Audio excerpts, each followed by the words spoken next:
Magkaroon ka naman kahit na konting hiya para sa sarili mo! Na baka kaya tayo iniiwan ng mga taong mahal natin. Kasi baka merong bagong darating na mas okay. Di ba ikaw nagsabi? Huwag ipagkait sa'yo ang totoo! Basta ngayon, ito ang totoo! Harapin mo ang totoo!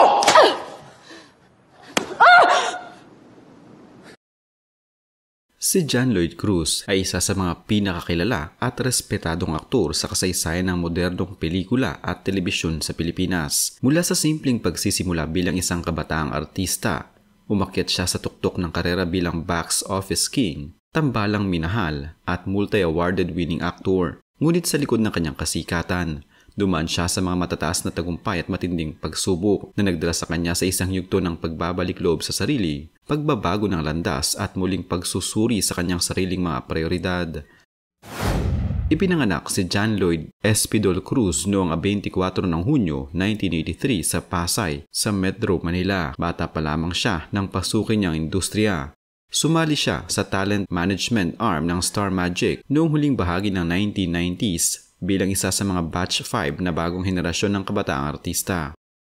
Isa sa kanyang unang mga proyekto ay ang youth-oriented drama series na Tabing Ilog mula 1999 hanggang 2003 kung saan gumanap siya bilang si Rovic. Mula rito, unti-unti siyang nakilala bilang seryosong artista.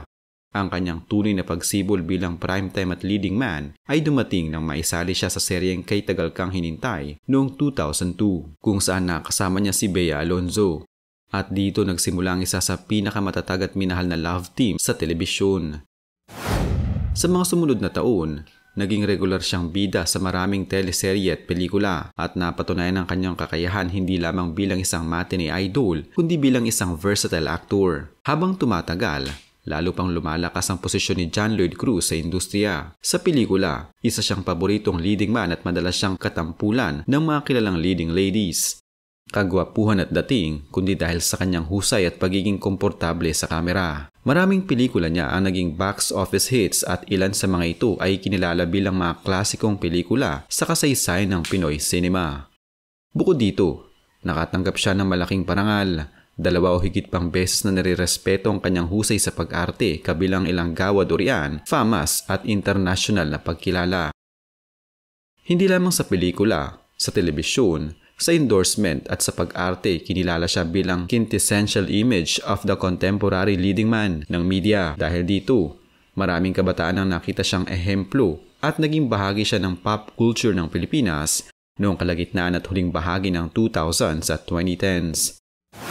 Sa kabila ng tagumpay, unti-unti ring sumulpot ang pagod. Noong 2017, habang kasali siya sa sitcom na Home Sweetie Home, nagpa siya siyang mag-indefinite leave mula sa showbiz. Sa isang panayam, inamin niya na ang desisyon ay dulot ng burnout, imbalance at mga unresolved questions at discontinued dialogue with certain creators. Para sa kanya, kailangan niya munang huminto at magnilay-nilay. Hindi dahil ayaw na niyang magtrabaho kundi dahil sa pangailangan niyang alamin kung ano ba talaga ang gusto niyang gawin, lalo na kung hindi siya nakakagawa ng mga proyekto na tunay niyang pinaniniwalaan. Bagamat lumuwag siya sa mainstream, hindi naman siya tuluyang nawala sa harap ng kamera. Ayon sa kanya, hindi siya tumigil sa paggawa ng pelikula. Nagtrabaho siya sa mas maliliit na productions. Sa labas ng kamera, may malalim na pagbabago ring nangyari kay John Lloyd. Nakilala siya sa publiko sa kanyang pagrelasyon sa aktres na si Ellen Adarna at sa kanilang pagsasama ay isinilang ang kanilang anak na si Elias Modesto. Sa isang panayam, sinabi ni John Lloyd na ang pagdating ni Elias ang tila nagligtas sa kanyang buhay. Nagbigay ito ng bagong kahulugan, bago niyang mga responsibilidad at muling nagbukas ng mata niya sa mga bagay na tunay na mahalaga. Sa kabila ng hiwalayan nila ni Ellen nang lumutang sa publiko noong 2019, ilang buwan pagkaraan ng unang kaarawan ni Elias, nanatili siyang responsableng ama. Sa isang post noong Father's Day 2025, naghayag siya ng pagmamahal at dedikasyon sa anak, na posibleng magpapatunay na para sa kanya, anak muna bago ang karera. Sa isang artikulo noong 2024, sinabi rin niya na marapat siyang pasalamatan dahil sa maayos nilang co-parenting setup ni Ellen at ang pagiging responsable niya bilang ama. Mula rito, naging malinaw na hindi lang trabaho ang importante sa kanya, kundi ang simpleng buhay, pagiging ama at ang pagkakaroon ng katahimikan at kapanatagan para sa pamilya. Sa haba ng karera ni John Lloyd Cruz, hindi rin naiwasan na may mga balitang sumulpot. Ilan sa mga ito ay ang tumutukoy sa kanyang personal na buhay. Matapos ang hiwalayan nila ni Ellen Adarna, may lumabas na mga blind item at chismis tungkol sa dahilan ng kanilang paghihiwalay. Sa kabila ng mga haka-haka, isang pahayag noong 2025 ni Ellen na muling nagpabalita dahil sa isang blind item ang muling nagdulot ng usapan tungkol sa nakaraan.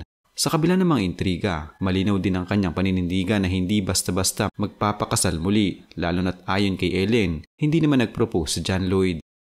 Tungkol naman sa kanyang paglayo sa showbiz, maraming haka-haka ang nagsasabing ito ay dahil sa mga isyong personal at emosyonal, mental, exhaustion, creative differences at pressure na dala ng pagiging top actor. Hindi niya ito itinanggi at sa halip ay sinabi niyang may imbalance sa kanyang buhay at karera na kailangang ayusin. Bagamat may mga lumabas na blind items sa telegasyon, karamihan sa mga ito ay nananatiling haka-haka o speculation, hindi kumpirmado.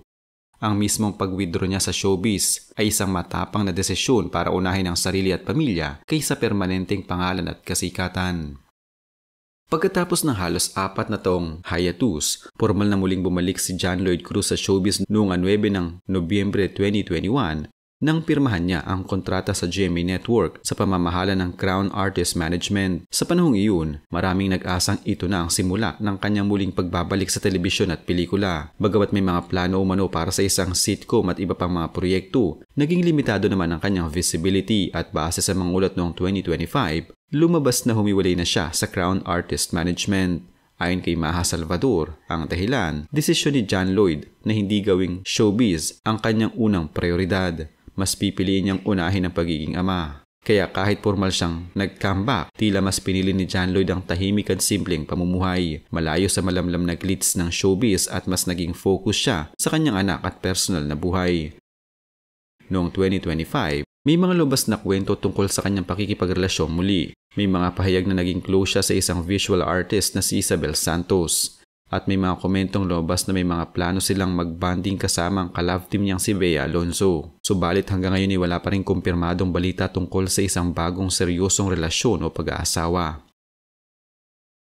Sa kasalukuyan, makikita ang pagbabago sa kanyang prioridad. Mas pinili ni John Lloyd ang pagiging isang ama kaysa ang pagiging artistang full-time. At ayon sa mga ulat, wala siyang bagong TV project na naka-line up at matapos niyang iwanan ng Crown Artist Management, malinaw ang kanyang intensyon na manatiling low-key. Tungkol sa anak nilang si Elias, aktibo siyang nagpapakita ng pagmamahal at responsibilidad bilang ama. Tungkol naman sa pag-ibig, bagamat may mga ulat ng pakikipagrelasyon sa visual artist na nabanggit, wala pang kumpirmadong pag-aasawa o bagong long-term commitment. Tumututok siya ngayon sa pamilya, personal na kapayapaan at marahil sa pansariling paglalakbay.